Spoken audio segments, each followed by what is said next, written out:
Greetings, Groovy Geographers. It's me again, Rachel Cunningham, your professor. So this video is going to be a walkthrough of our syllabus for Geography 110, Cultural Geography for spring 2025, as well as a walk through our Canvas page. So this is going to be a longer video, but hopefully this will help you see both what's expected of you in the class, as well as how to navigate our Canvas. Okay, let's jump right into it.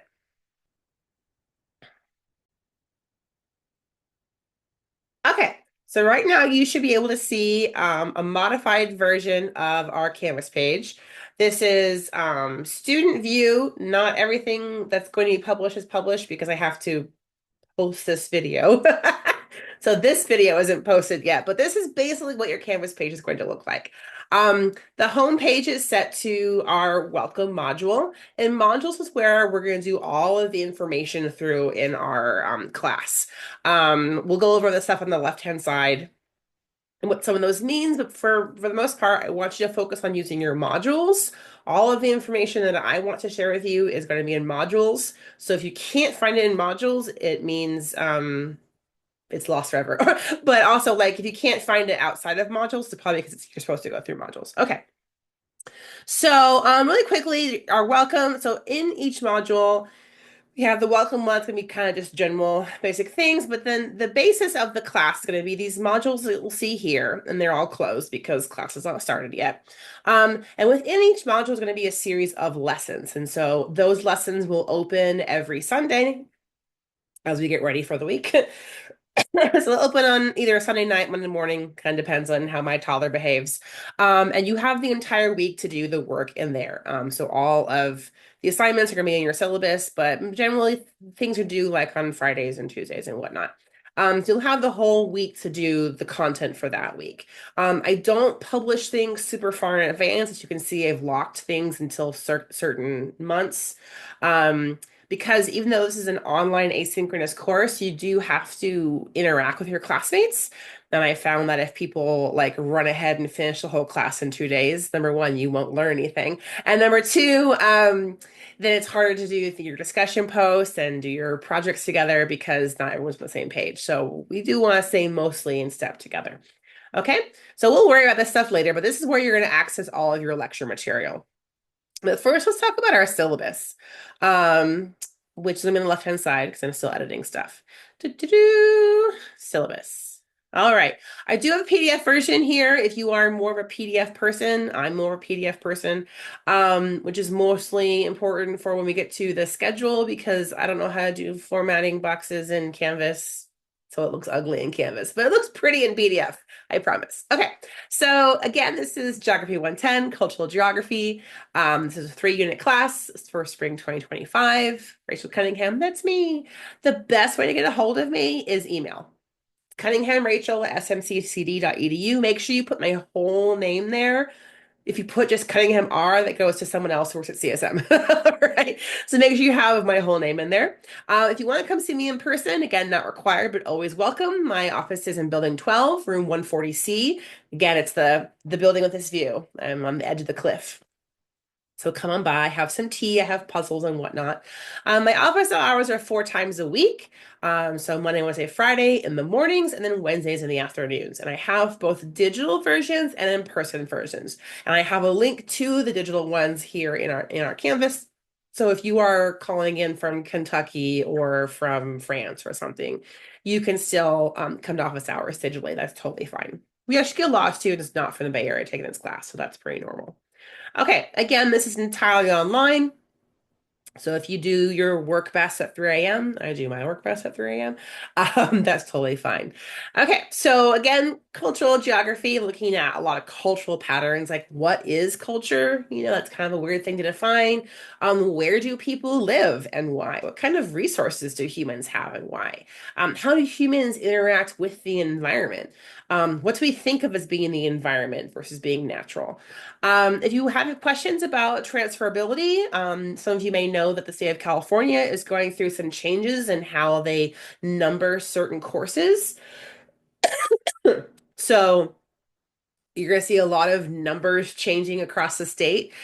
The big thing is go to assist.org. It's your best friend. Trust me, I still use it, and I've been out of college for decades. And your counselor. So to make sure that this course is going to fulfill the requirements you need, whether it be for transferring or for your local degree and whatnot. Okay. The textbook group we're going to be using is Introduction to Human Geography by R. Adam Dastrup. It is free. There's a link here as well as on the Canvas page. I'll go ahead and click it here. It should open for us. Whee! It's through Pressbooks. It's not amazing and fancy, but it's free, which is how I usually choose things in my life. Um, it's organized, pretty straightforward, right? It's a little outdated. It's 2019, so it probably might be the last of us who use it actually. But you can see, this is basically telling us don't steal things, but the contents here on the side. Where appropriate, I'll be adding additional articles to Canvas quite a bit because, again, open source text sometimes is not missing stuff, or Professor Dastrup doesn't cover all the things that I personally want to cover. I do a lot of stuff with identity. How does our gender influence how we use our space? How does our race influence how we use our space? He has a little bit of that in cultural patterns, but not as much as I do. So we'll have some additional readings talking about like queer geographies and Black geographies and other ways of navigating space around us, depending on who we are as people. Okay, so that's our textbook. I want to go back here. Okay, so that's if you need that. And again, additional articles are posted. You should not have to pay anything for this class. So this is a zero textbook cost class.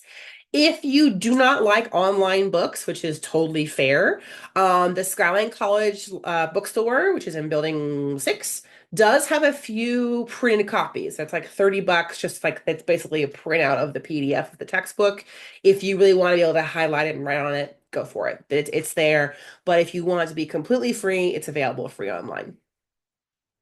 Okay, so methods of instruction, it's all in this box here. Do, do, do. So each lesson, so again, we have these six big modules based on like, what is geography? What is money? What is government? What is, what are these big arching things? And then within that, we have those lessons. And you can probably expect to have about 2 lessons a week. Each lesson is going to consist of lecture slides, okay? The PDF of the slides for you, a lecture video with my beautiful talking face. So if you are an auditory versus a visual learner, you have both options for you. You can listen to my soothing voice while doing dishes or folding laundry, whatever works best for you. Also, so we've got the lecture slides, we've got the lecture video, we've got a link to the reading, whether it be through our textbook here or other Canvas articles. And it's going to be a practice quiz. Okay, so those 4 things are the basis of all your lessons. So in fact, you figure about 2 of those a week. Okay. Sometimes there'll be new fancy things, but that's the general core of how we're doing things. Excuse me. We have some discussion posts, we have some map exercises, we have some exams, fun stuff. Okay. So how do I know I'm doing my job correctly? Is there something called a student learning outcome? You may have heard other professors talk about this, but basically, all faculty and instructors, we collect data about how our students do in our student learning outcomes, and that tells us if we're doing our job as faculty, right? So by the time you complete this course, you should be able to describe the distribution of the human population and like how things have changed to shape that, both in today, 2025, and also historically. Be able to talk about the origins, diversity, basic cultural patterns. Again, looking at language and cities and agriculture and all this stuff that like how humans use our planet. And then also looking at something called cultural diffusion. So how do we share our ideas, right? I'm speaking English, but I was not born in England. How did that happen, right? So kind of how we share our knowledge, how we share cultures, how cultures sometimes blend together, how cultures sometimes one conquers another one, so on and so forth. Okay, that's kind of what we're doing this semester in 18 fast weeks. Communication. Every single semester it happens where someone disappears and then I get a frantic email on like May 13th before the final being like, hey, sorry, this terrible thing happened and I disappeared. Can I make up the class in 2 days? Life happens while we're in college. Trust me, I get it. And I have a toddler, so I'm always sick. So life happens while you're teaching too. I am really always sick. It's true. Um, it's the sooner you let me know how I can support you, the better I can support you. So when stuff blows up, as it will, because life happens, letting me know, hey, this week I'm going to be behind stuff, or hey, I'm struggling with this, or hey, I don't understand this, or I need this support. The sooner you let me know that, the more I can connect you with those resources, whether it be campus resources, community resources, whatever it may be. I know that professors are scary. I was terrified of all my professors. I promise I don't bite. I have puzzles and Legos and tea in my office. Come on by. And just the more you get to talk with your professors, the better your college experience is. Plus, I write a really great letter of recommendation, so come get to know me so I can write your letter of rec, right? All right. You're like, stop talking, Rachel. How do I get an A? How do I get an A? So here are the assignments for the class. It's a big mix of things. I like to have a lots of smaller assignments to help, not one thing destroys your grade. There are three exams. Those are pretty hefty. So each exam, there's three exams, you drop your lowest score. So if you wake up and you're like, oh my gosh, I have mono, I can't take the exam, that's okay, right? You drop your lowest. Or you just have a bad day and you get an F. That's fine. So it's automatically programmed in Canvas. You don't have to do anything. Canvas will automatically drop your lowest score. So it's kind of a freebie, right? Excuse me. Together, those exams will make up about half your grade for this class. We do all of our exams through the Proctorio software system. That is required because this is an online class. I know Proctorio is gross. I super hate it and I think it's terrible. But I cannot tell you how many times I've caught folks just copy pasting the entire exam to ChatGPT, and obviously we can't do that. So part of having an online class is we have a lot more scrutiny. We're under kind of higher expectations when it comes to accreditation. So we have to have these stricter measures because if our online classes aren't deemed to be rigorous enough, then they lose accreditation and you don't get the points to transfer. And that is sadness. So that's why you might be seeing more and more. A lot of your online classes are kind of getting really strict rules and a lot of proctoring software is because we have to maintain this academic rigor so that you can transfer this to a four-year school. That's why we do it. I know it's gross. If you have concerns, let me know. We can talk through it. This class is offered every semester. I teach it in person too, actually, so you always can take it in person with me. There is no final exam. Instead, it's a cultural phenomenon project. So you're going to choose a cultural phenomenon of your choice, and then we'll be doing some projects with that. That's going to be your final thing. Okay. The online quizzes, which are going to be after each lecture module. Again, it's those four things that make up each lesson. Those aren't worth points. They don't go towards your grades. Okay. They're like practice quizzes. In fact, I reuse a lot of questions, so that's a great thing to practice with, right? Um, you can take them as many times as you want. You can take them not at all. It's completely up to you. They're there to help support you with your studying and so forth. It is a great way to study, so I do recommend you do them. Our discussion posts, we've got to be about 10% of your grade. There are five of them. They're selfie field trips. They don't have to be a selfie, but it's more fun if you're in the picture. I'll be in all my pictures. Like, I don't know, it's, a way to get to know your colleagues in the class. And then we have two written responses, 1 to 2 page responses, and then a map exercise. And that's it. That's your grade. Pretty straightforward, right? I don't do plus and minuses because they're so annoying. Just A, B, C, D, F. There you go. I do offer extra credit periodically, but it has to be something that can apply to the whole class. So I really prefer to offer things that are connected to something happening on campus. So if you have, actually for any of the three colleges in the district, because I know many of you are also at CSM and many of you are also at Kenyatta. I used to work at CSM, so I know a few of you from CSM. If you're like, hey, my club's having this art show, or hey, this event's happening with my learning community. And if you think it would fit into extra credit, let me know. those are the kind of extra credit that I want to do so that everyone has access to it. If you're like, hey, I myself did this one thing by myself, can I get credit for that? No, I can't do that. It has to be open for everybody.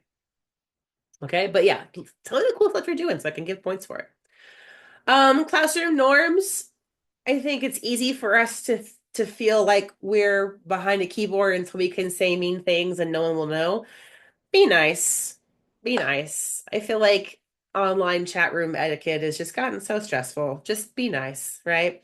Um, Late exams, it's a 24-hour grace period, a 10% late penalty. That's after that, I don't accept them. All other late work I do accept, but I do enter it as a zero in the grade book. To remind you, if you don't do the assignment, this is what happens to your grade. So if you see a bunch of zeros, it means I'm missing work from you. You can still turn it in, but until you turn it in, it will stay at zero. Okay. A big thing with this class specifically, because it's cultural geography, I know several of you taken other classes with me. I recognize a lot of the names of the roster.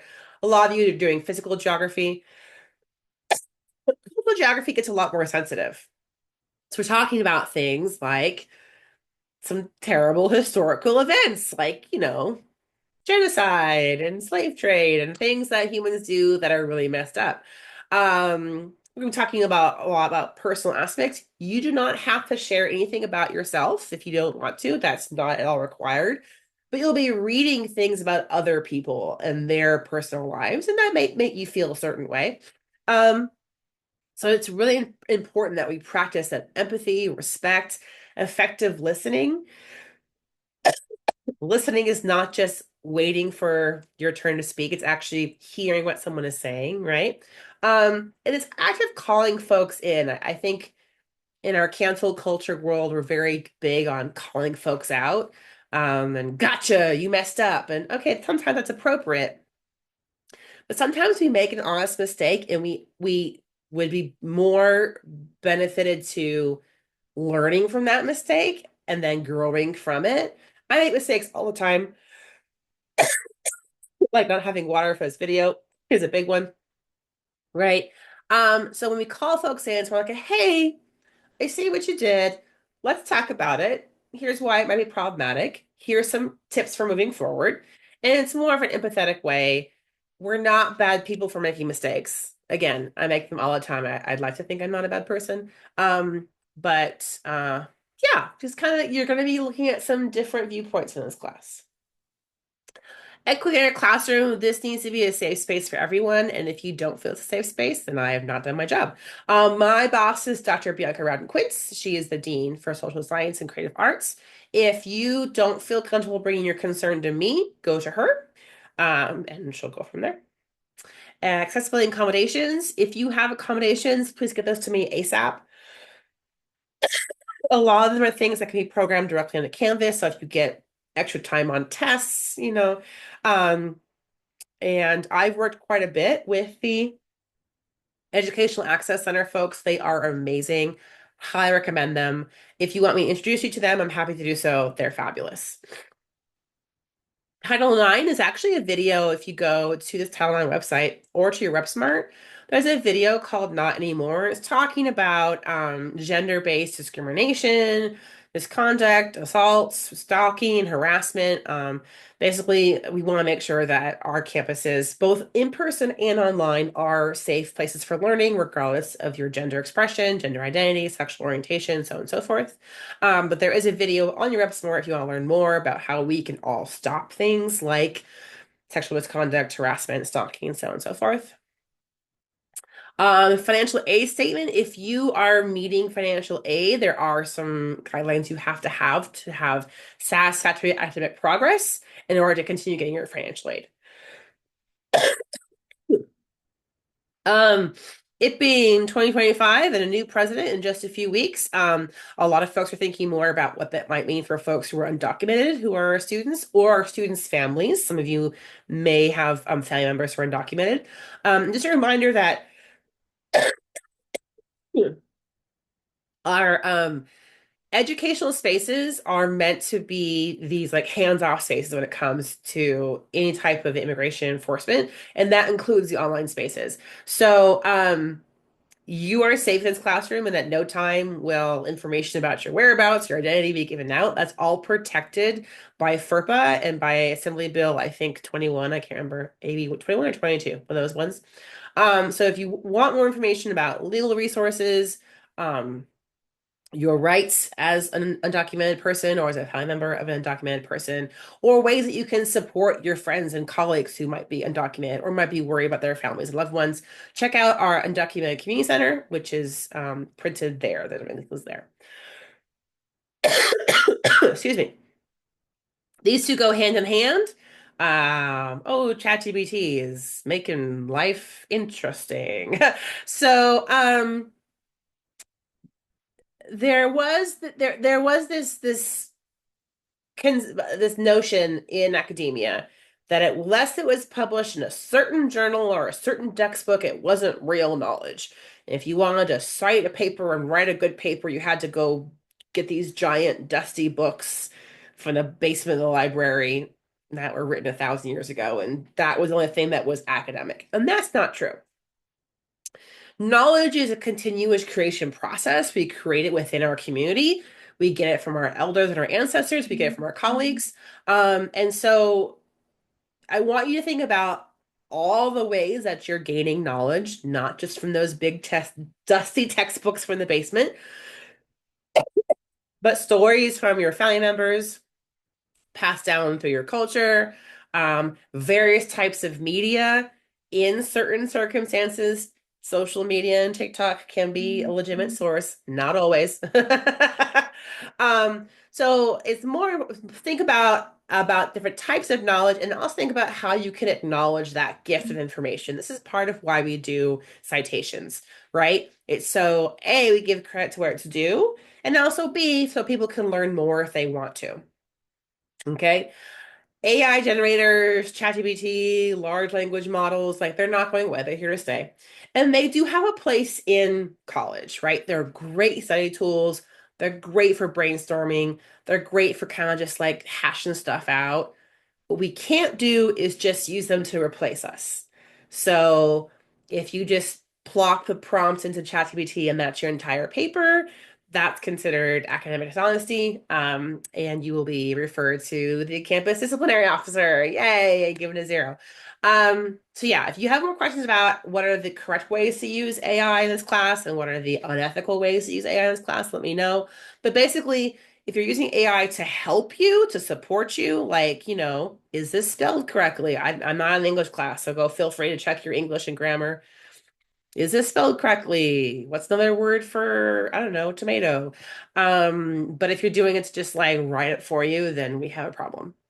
I'm big on exams too. No AI, no ChatGPT on exams. Okay. Hopefully that seems fair. And then mental health support. So we have free counseling here on campus at Skyline. Check it out. Some of my best therapists throughout my life have been my college therapists. And it's free, which is even better. So definitely check that out as well.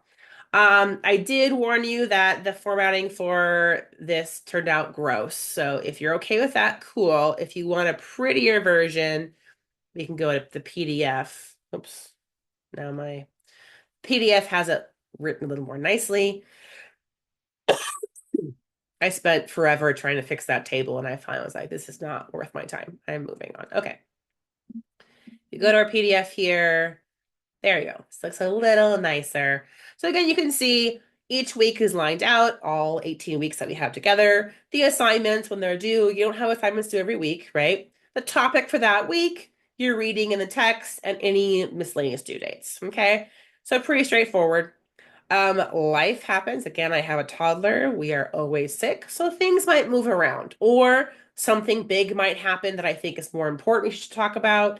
If you, those of you who are in my weather class, we're talking about LA fires this week, right? So there's things that will be changing too, but you can kind of see basically the layout of things. Okay, cool. Let me move my face out of the way so I can find the box to X out of here. X. Oops, no. Close. Okay, so that's our syllabus. Hitting the home tab will get you back to, again, our module where all of our cool stuff is. Okay, So information. So if you want to know my positionality, I am a post-structuralist is my pedagogy that I use, my methodology, which basically means that I believe that knowledge is distributed through power structures and power dynamics, and that there isn't one singular truth, and that truth is more of oftentimes through our experience living and learning. That was a very crash course in post-structuralism. But basically, that means that I think who we are informs a lot about how we learn and how we view the world. So, who I am is different than who you are. So, I have my positionality. If you're interested in how I came to see the world, just I think it's kind of nice to see how my life has informed my worldview because your life has informed your worldview, whether you think it has or not.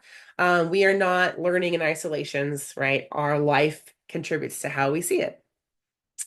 Half of you are like, oh my gosh, she's one of those professors. Oh no, she's one of those weird hippie professors. Yes, I am. The link to office hours is here if you are want to come to my digital office hours. So that's the meeting ID for that. Again, it's 4 times a week. If you are on campus, I'm mostly in my office in building 12. I'm also in the Learning Center in building 5. Okay, textbook, office hours, campus resources, blank map templates. We'll be doing lots of maps in the near future. So I provide map templates because I'm looking for a certain thing. If you don't see a map you need, let me know. I have a lot of maps. But usually when folks find their own, they don't work very well. So try to use one of the templates here. And then a class discussion board for current events. We'll have lots of discussion boards on specific things, but there's also like a lot of stuff happening in the world right now. And if you kind of just want to process or ask questions or decompress or debrief or whatever, this is for you to talk to your colleagues about the state of the world. Keep it respectful. Okay. Now I'm going to go ahead and show you one of our lessons. So these modules are currently all locked. I'm going to unlock one really briefly. Okay. So now you can see my secret faculty view. Woohoo. So this, when they go live, the modules will look like this. You'll see the objectives and assignments with all the stuff beneath them. And then, so again, you'll have roughly 2 lessons a week. It kind of depends on the length of the lessons. Some lessons are really short, some are really long. Kind of depends. So again, within each lesson, you're going to have your lecture slides, okay, a recording. Some of you prefer the videos, some of you hate them. I mean, the videos explain more, but I also understand that I'm annoying and you may not want to listen to me for an hour and a half. Um, Transcript where applicable, a link to your reading, okay, your practice quiz. Those are the big 4, right? Lecture slide, video, reading, practice quiz. Then I quite often, depending on if it's something I know about or if there's something happening, there'll be extra fun stuff. So there's some fun articles about, map personality quizzes and some fun videos. And those are extra interesting things. If you want to know more about the content, if you are not understanding something, if you want to become a geographer, whatever it might be, things that I think might support you, but are not going to be like they're not going to be on the exam because they're extra fun stuff. Okay, I think that's about it. Back to my secret view here. See all my courses. Um, Let me know if you have any questions. Once it gets time to do actual grades and stuff, you access your grades from this slide here. Again, there's nothing there right now. Discussions will be through here as well. Again, it's just your discussion board.